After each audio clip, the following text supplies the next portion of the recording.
naghahanap ka ba ng extra source of income right now? May trabaho ka pero hindi na talaga enough? Kulang na talaga yung sahod? Or baka OFW ka na gusto mo na talagang makaipon? Or baka gusto mong magbakasyon na hindi nagagalaw yung savings or yung sahod mo? May solusyon ako para sa iyo. But before that, share ko sa iyo yung iba't ibang pamamaraan paano ka kumita ng extra. Number 1 is itong traditional style or traditional model in which kailangan mo talaga dito ng malaking kapital. Around siguro 300 to 500,000.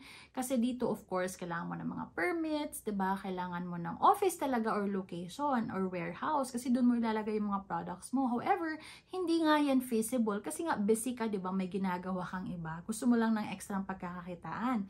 Of course, dyan kailangan mo din ng manpower, kailangan mo ng taga-manage, diba? Sa traditional, meron tinatawag na traditional commerce and itong e-commerce. So, sa traditional commerce, ito yung pupunta ka sa certain area, pupunta ka talaga sa supplier. Example, pupunta ka ng Bangkok, bibili ka ng sandamakmak na produkto doon, tapos dadalhin mo sa Pilipinas, doon mo ibibenta. Face to face mo talagang ibibenta yung mga nabili mo sa murang halaga, diba? Buy low, sell high, ganun yung concept mo. Napunta naman tayo sa e-commerce. So, ito na-invento to siya nung nagsimula yung digital era, yung lahat ng negosyo nilalagay na online. So, ang gagawin mo dito, meron kang sarili mong website. Ibig sabihin, gagawa ka.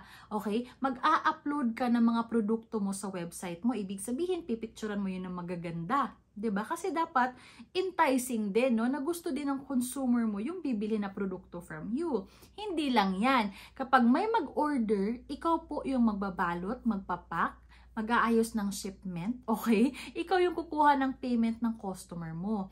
Pwede ba yun na busy ka? What if natutulog ka na tas may nag-order sa website mo, di ba? Kailangan mo talaga dito din ng oras. Bibigyan mo talaga siya ng oras. Itong e-commerce na tinatawag natin na concept. Dito again, you buy and you sell goods online. Kung naranasan mo na mag-add to cart, for sure, di ba? Pero dito, ikaw yung consumer sa pag-add to cart mo, ikaw yung customer, di ba?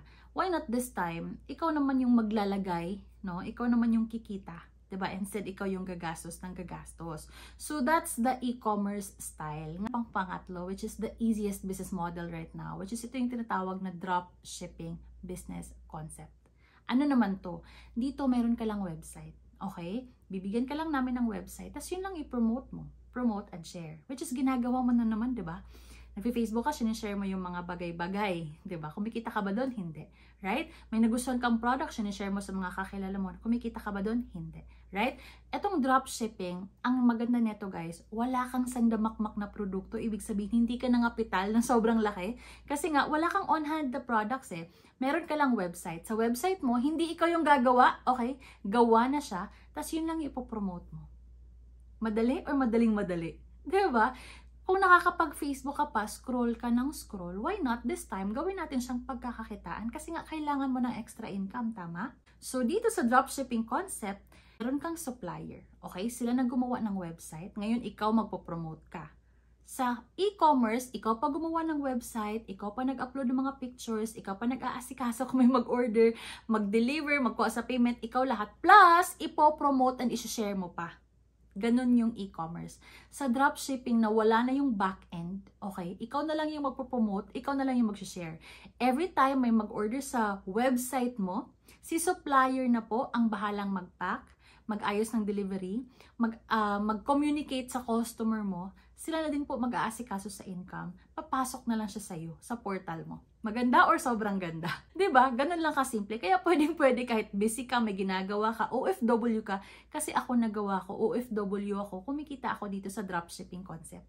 Kahit sino talaga pwedeng mag-start dito sa dropshipping concept. May mga housewife no na hindi makalabas ng bahay, na gustong kumita ng extra, busy ka, OFW ka, may ginagawa kang iba, gusto mo ng extra pagkakakitaan. Itong dropship. Meron nga dito mga partners ko, no, mga 18 years old, sinisimulan nila ng maaga yung dropshipping concept nila. So eto, no, pwedeng-pwede kahit hindi ka techie or hindi ka onliner, kasi hindi naman ikaw gagawa ng sarili mong website, meron ng website, ipopromote mo na lang siya.